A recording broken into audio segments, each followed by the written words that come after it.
This is a video about cringe culture and cringe counterculture, not picking one or the other to approve or disapprove of, but instead trying to take a top-down perspective. I want to assure you that this video isn't too hard to watch, but, I can't make any promises.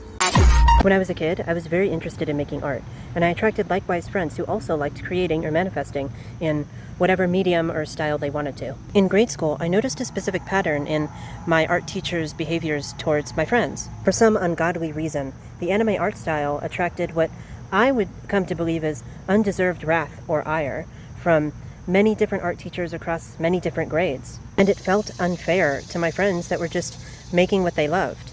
So, this is a simple question. Why did those grade school teachers hate anime so much? More so, what I saw as bullying behaviors from the teachers precipitated down to bullying behaviors and bullying patterns from their subsequent students. What originally became a failure to present oneself immediately, almost viscerally, through puberty, became this grand moral failing. People who were considered cringy were almost immediately considered ethically bad people, morally ambiguous people. There's only one question for that. Why? What exactly about being cringy makes you look like such a morally ambiguous or even ethically questionable person? It's always important to note that dehumanizing people is bad. I feel like that should naturally be known, and yet every time it's reinstated, everybody treats it like it's this novel concept that dehumanizing people is bad. So, just to clarify, people are people.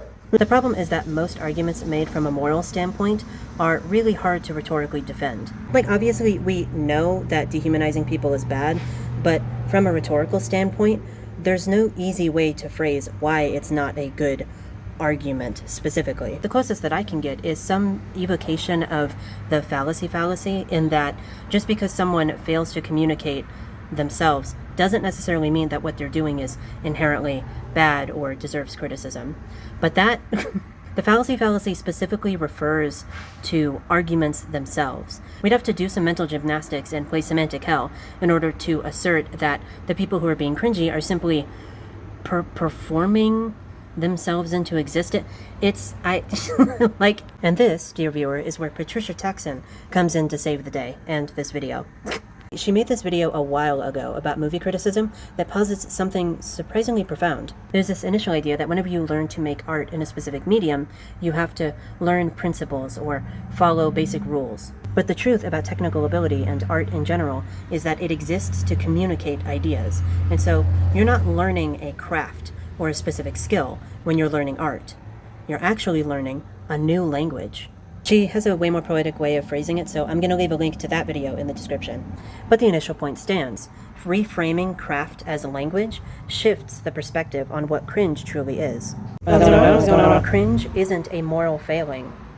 It's a mistranslation. Backshots. Girl, what the fuck are we talking about? The teachers may or may not have been bullying you. The teachers may or may not have hated you. That's irrelevant. What's important is that their distaste for anime was actually for good reason. The so-called principles of art, the line, form, construction, anatomy, perspective, those rules of art aren't just grid-locking rules, but instead the grammar and syntax of the language of visual art. If you want to create things with the intention of being understood by other people, you have to learn the language to communicate with in order to actually make ideas that are understandable. So when neurotypical people call something cringy, I see that as the failure to communicate what is essentially an accessibility issue. The blame of cringe isn't just on one party or the other, but instead some weird, messy amalgam of both, wherein one refuses to communicate in a comprehensible way, and the other refuses to understand. So my closing remarks will be for my neurodivergent audience. You cannot control how people treat you. There's no amount of respectability politics that you can play that will ever make you any less autistic than you are. It feels horrible when you make that initial realization, but it doesn't have to be horrible. I ask you, unfortunately, that you experiment through trial and error. You don't have to discard everything that doesn't work, but you should put it on the back burner. I regret to inform you that the world does have rules, but it has less rules than you think. And I want you to hear that sentence very clearly. It has less rules than you think, but there are still rules. It does still have rules. Damn, I choked.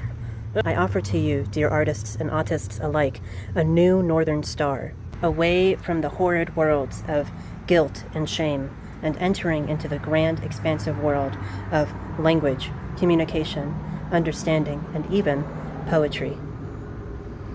Thank you so much for watching. Make sure to subscribe and check in with me tomorrow, where I'll be talking about art.